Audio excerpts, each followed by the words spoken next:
سلام عرض میکنم خدمت همه دوستان و همراهان عزیز. امیدوارم حالتون خوب باشه. یه ویدیو خیلی جالب دارم براتون میذارم، امیدوارم به کارتون بیاد و اگر باهاش به این مشکل برخورد کردید بتونه کمکتون کنه. این محلول یکی از کارآموزا واسه من فرستاده، اشتباها حواسش نبوده و به جای نیتریک تیزاب داخل فرایندش کرده و مس و طلا با هم خورده شده. رنگ محلولش میبینید به چه صورتی در اومده، سبز تیره، که این سبز تیره نشانه از مقدار خیلی زیاد مس داخل محلولشه که این مس محلول اجازه نمیده عمل رسوبگیری به صورت کامل انجام بشه و اگر هم انجام بشود پودری که بهتون میده، خاک طلایی که بهتون میده خالص نخواهد بود و شما مجدد باید عمل خالص سازی رو انجام بدید. یه کار ساده هست شما میتونید انجام بدید. کافیه یه تیکه آهن تمیز، منظور از آهن تمیز آهنی که چرب نباشه، زنگ زده نباشه، تمیز باشه دیگه. حالا پودر آهن نه، براده آهن نه، چون اگه اتفاق بیفته واکنش شدید و میتونه خطرناک باشه. و حتما توجه کنید که نیتریک محلول حذف شده باشه با اوره یا سولفامید.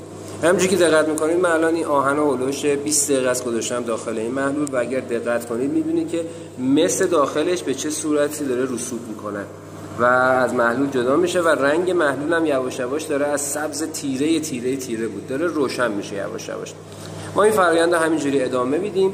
تقریبا بعد از نیم ساعت مس داخلش رو دوباره خالی میکنیم. اگر رنگ محلول به زرد تبدیل شده بود که مس دیگه وجود نخواهد داشته، درصدش خیلی کمه. اما اگر این دوباره اگه دیدیم رنگ محلولمون بعد از اینکه لایه‌های مس و مسای رسوب کرده زیاد بود هنوز سبز رنگ هستش، دوباره آهن رو تمیز میکنیم و مجدد داخل محلول قرار میدیم.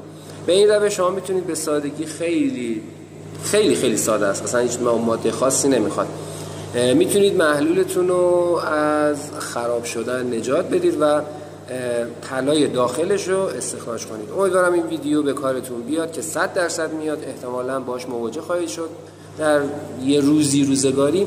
اگر باش برخورد کردید راش به این صورته.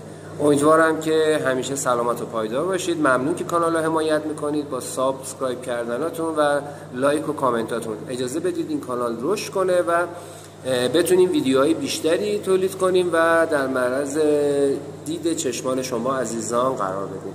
پایدار و موفق باشید. روز خوش.